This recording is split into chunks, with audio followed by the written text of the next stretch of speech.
kehadiran Tuhan Yang Maha Esa. Mari kita mulai dengan ice breaking.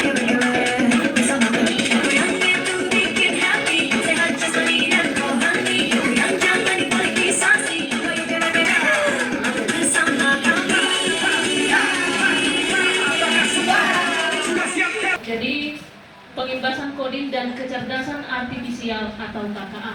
Ini saya ambil modul 2, pengoperasian, pengaplikasian, dan kolaborasi perangkat kecerdasan artifisial.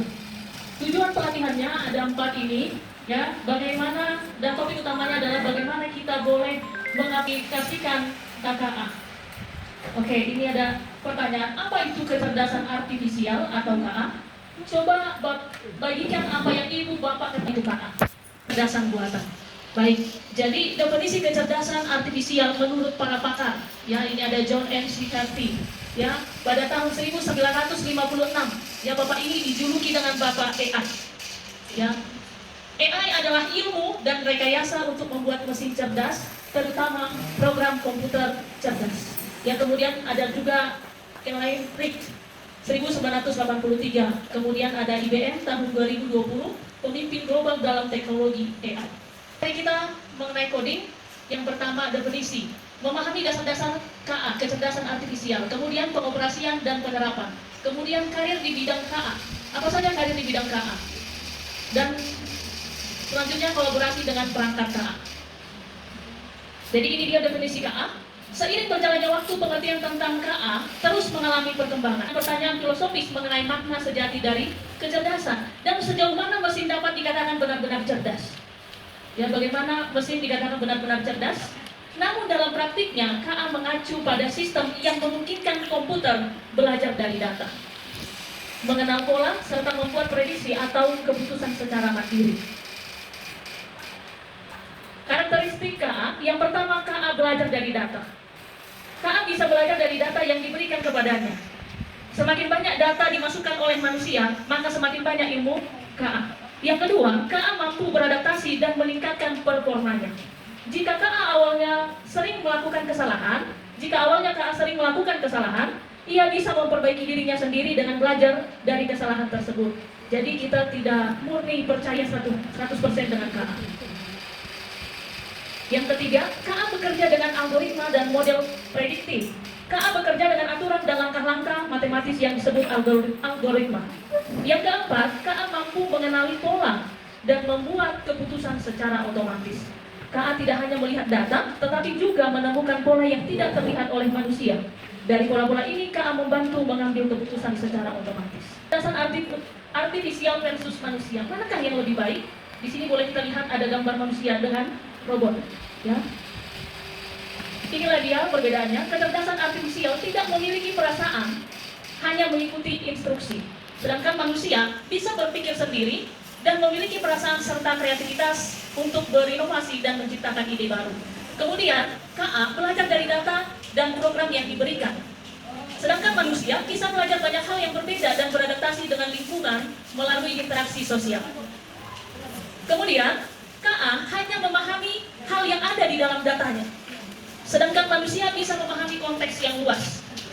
Kemudian, KA hanya bisa membuat keputusan berdasarkan angka dan pola.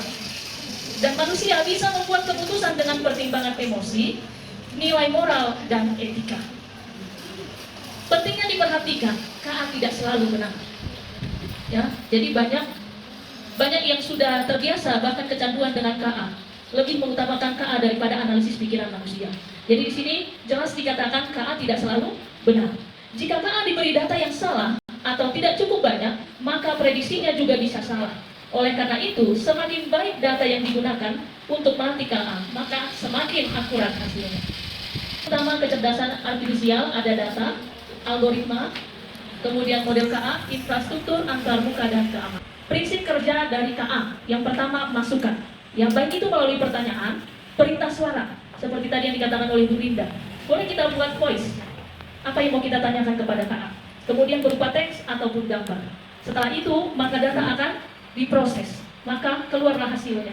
Baik itu keputusan, hasil karya seni, prediksi, ataupun salah. Evolusi dorong perkembangan KA.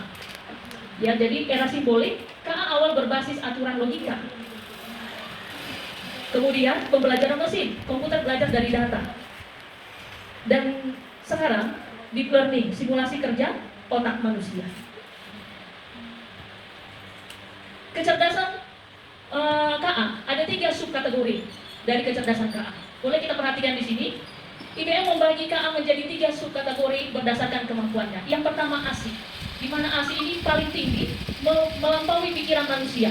Yang kedua ada AGI, setara dengan kemampuan manusia. Dan ada AMI, kecerdasan terbatas. Jadi semakin sering kita buka ChatGPT kita, Gemini kita, AI kita yang lain, maka dia akan lebih semakin pintar.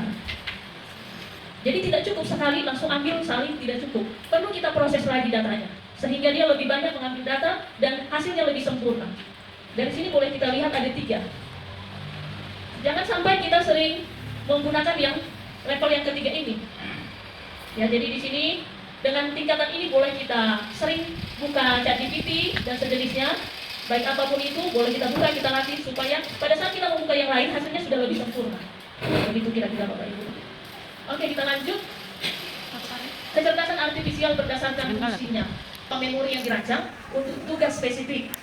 Yang kemudian ada limited memory AI, theory of mind AI, dan self-aware AI. Jadi kita lewatkan saja. Ini kategori perangkat KA dan contoh aplikasinya. Yang ada asisten KA, ada produksi video, notulis rapat, penulisan, pembuatan gambar, manajemen proyek, layanan pelanggan, dan presentasi. Pengoperasian perangkat KA. Yang pertama tadi input data. Ya, pengoperasian KA dimulai dengan mengumpulkan data berupa teks, gambar, suara, video, atau data sensor lainnya. Data ini menjadi bahan bakar bagi KA untuk belajar dan bekerja. Kemudian setelah kita input datanya, pemrosesan data atau processing. Ya, data yang telah dikumpulkan kemudian diproses menggunakan algoritma KA seperti machine learning, deep learning, atau natural language processing. Kemudian setelah itu pelatihan model atau model training. Pada tahap ini, KA dilatih menggunakan data untuk mengenali pola atau melakukan klasifikasi. Misalnya, mengenali wajah, menerjemahkan bahasa, atau menganalisis perilaku. Yang keempat adalah inferensi. Setelah dilatih, KA dapat mengambil keputusan atau memberikan prediksi berdasarkan data yang baru. Contoh, sistem KA dapat mengenali apakah seseorang memakai masker atau tidak melalui kamera. Kelima, output atau tindakan. Hasil dari pemrosesan ditampilkan dalam bentuk jawaban, rekomendasi, peringatan, atau tindakan otomatis. Contohnya asisten suara memberikan jawaban, modul pintar melakukan pengerekaman otomatis, pengereman otomatis, aplikasi menampilkan rekomendasi konten. Yang keenam, umpan balik dalam pembelajaran berkelanjutan. Beberapa sistem AI dapat belajar dari kesalahan atau masukan pengguna atau feedback loop untuk meningkatkan akurasi dan kinerja di masa depan. Jadi contoh perangkat yang menggunakan KA adalah smartphone, yang face unlock, kamera pintar, kemudian smart speaker, robot edukasi, kamera pengawas pintar, aplikasi rekomendasi baik itu YouTube, Netflix, dan sistem pendeteksi penyakit berbasis citra medis. Aplikasi KA dalam berbagai bidang, di bidang ekonomi dan bisnis. Ya, ada analisis data pasar, rekomendasi produk, chatbot, dan asisten AI. Ada dalam pemerintahan, ya, smart city dan prediksi, e-government, chatbot layanan publik. Di dalam pendidikan, pembelajaran aditif, learning analysis, dan gamifikasi pembelajaran. Kemudian ada kebudayaan, digitalisasi asik, rekonstruksi bahasa, dan AR untuk sejarah. Kemudian dalam bidang kesehatan, sebagai diagnostik AI dan telemedicine. Kemudian dalam industri dan manufaktur, ada otomatangan implementasi KA. Kalau kita lihat di sini gambar yang pertama, halusinasi data. KA menghasilkan informasi tidak akurat. Validasi oleh manusia diperlukan untuk implementasi protokol algoritma. KA memperkuat bias. Audit data berkala dengan AI Framework 360 untuk identifikasi dan mengurangi bias. Kemudian ada overdependency pada KA, mengurangi kemampuan analisis kritis, penjagaan, pelatihan menjaga kemampuan analisis kritis bagi peran KA dan manusia. Kemudian yang terakhir studi kasus mengenai COVID-19, ya vaksin COVID-19, di mana vaksin Moderna menggunakan KA untuk mRNA, mengadopsi pendekatan serupa, integrasi KA dengan validasi manusia. Kelas masa depan bukan tentang mengganti guru dengan KA, melainkan menguatkan guru dengan KA. banyak orang berpikir setelah mempelajari KA ini, berarti nanti manusia akan kecanduan dengan KA. Setiap berpikir, tanya AI. Setiap berpikir, tanya AI. Ya. Jadi pada saat kami belajar coding ini, bahkan kata mentornya, ada satu perusahaan yang ketika bertindak apa saja pun itu dia harus tanya AI dulu, saking kecanduan. Jadi dikatakan tadi AI tidak selalu benar, tapi dengan masukan data yang banyak maka dia akan menjadi lebih sempurna. Dan AI tidak mengganti guru menjadi KA, tetapi guru dikuatkan oleh KA. Baik, sampai di situlah materi coding yang boleh saya bawakan. Kemudian kita masuk ke mengaplikasikan KA.